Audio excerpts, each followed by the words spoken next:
E aí, o que a gente vai fazer agora? Nós iremos aqui no panel, né, na blade esquerda, que foi dividida, e nós temos aqui a parte de SQL e temos a parte de engenharia de dados e machine learning. Então nós iremos acessar aqui a parte de engenharia de dados. Olha só que agora tem um cara chamado Delta Live Tables. A gente vai clicar nele. E daí a gente vai criar um novo pipe. Tá? Então aqui dentro de workflows, na verdade, você tem os jobs que foram executados. Você tem execuções dos jobs baseados em tempo e agendamento, enfim.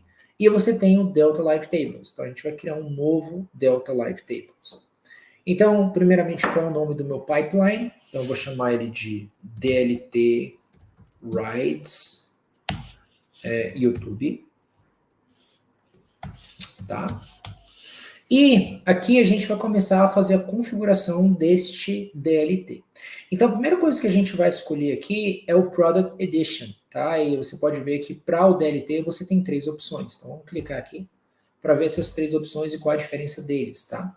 Então basicamente o que você tem aqui são 3 ofertas para o mesmo propósito e cada uma vai adicionar uma característica ali interessante. Por exemplo, por padrão você vai pagar, além do que você já paga, você vai pagar 0,20 Databricks Units para você utilizar o DLT Core, tá? E aí o que você tem? A capacidade de utilizar SQL e Python.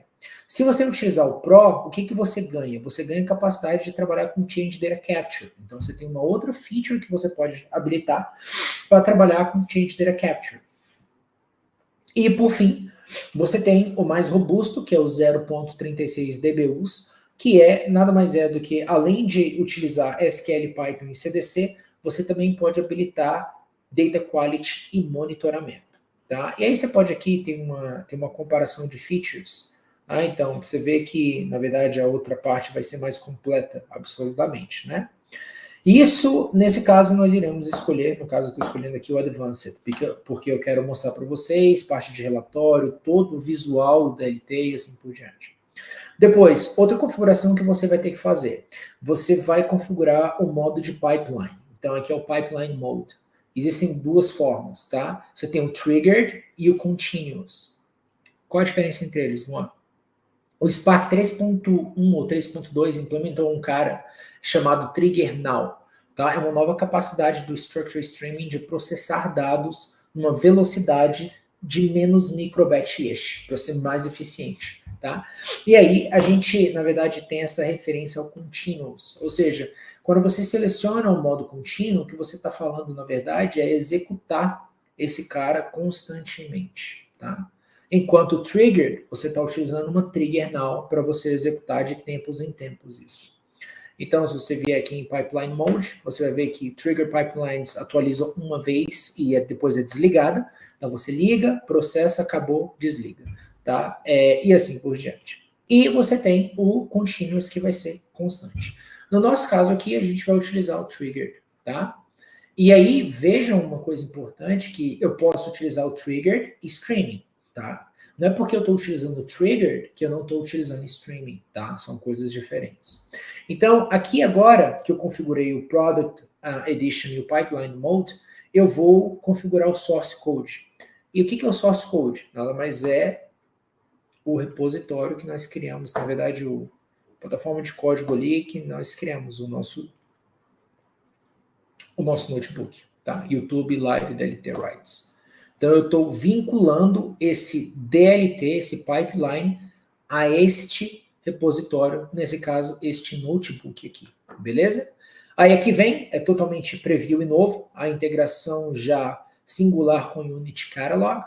Nesse caso, o que a gente vai fazer? A gente vai utilizar o Hive Metastore, que é o padrão, e aqui eu vou falar que eu quero colocar ele no esquema YT, YouTube. Então, todas as novas tabelas que nós iremos criar, elas irão cair no esquema lá dentro do Hive Metastore no YouTube. Tá? Outro, eu posso configurar políticas de cluster, né, acessos e assim por diante. Então, eu posso vir aqui, por exemplo, em Compute e configurar regras e políticas. Nesse caso aqui, nós temos algumas opções bem legais de utilização de processamento.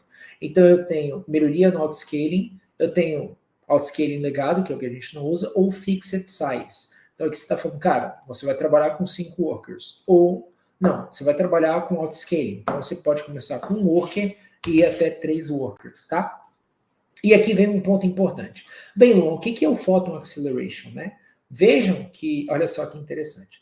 Aqui você está pagando de 2 a 4 dBU hora. Quando eu habilito o Photon, eu passo para 10 a 20 dBU hora. Tá? Então a gente tem um aumento considerável. E aí, para quem não conhece de fato o Photon, a engine Photon, isso é proprietário da Databricks, nada mais é do que a reformatação inteira de como eles veem acesso ao dado em SQL em formato extremamente rápido. Então, o que eles começaram a ver ao longo dos anos é que eles utilizavam o Spark e era muito bom para Delta, mas a partir de um tempo que você precisava consultar grandes tabelas e ter acesso, se fez necessário ter uma engine que conseguisse fazer uma performance ainda mais superior do que o Spark. Então, eles criaram a engine Photon, que é escrita em C++, onde você tem um controle de memória muito legal, você tem uma engine vetorizada em memória, você tem várias coisas de arquiteturas modernas de dados, e eles são proprietários e são os primeiros a realmente ser totalmente disruptivos. Então, o Databricks SQL, que a gente vai ver aqui rapidinho, ele nada mais é do que um engine de data warehouse que se conecta ao Delta e lê esses dados, ou seja, os dados estão sendo escritos no Delta pelo Spark, por exemplo, e você tem a engine Photon consultando. Tá, mas por que eu falei tudo isso?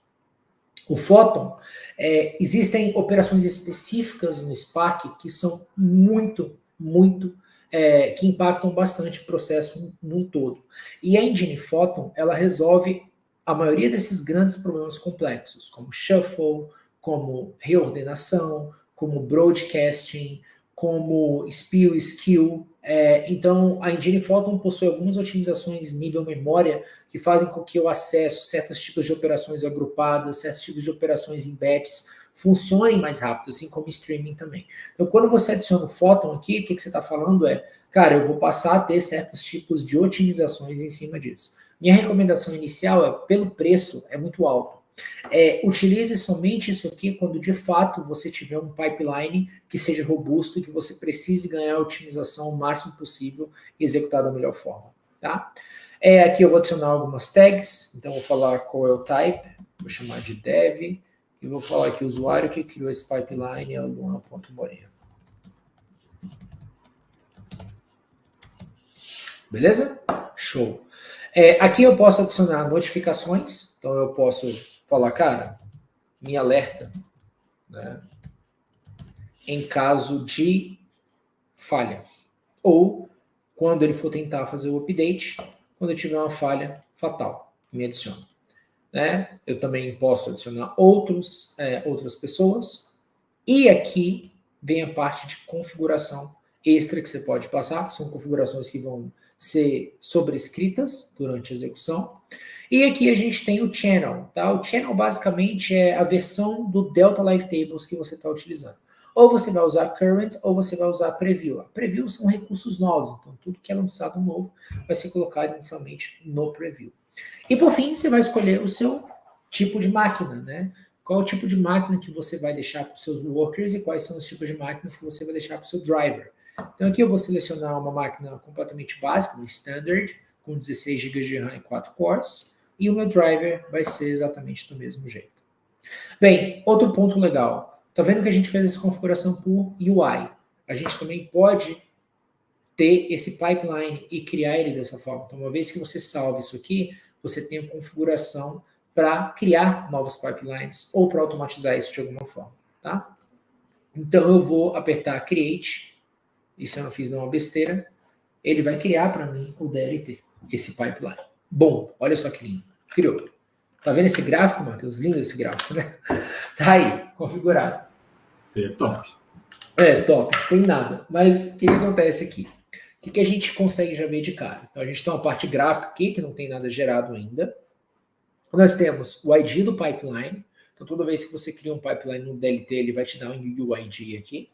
E prestem atenção que esse pipeline está vinculado ao quê? A um notebook, né? Que é o notebook que eu acabei de criar aqui. Beleza? Então, agora eu estou rodando como Luan.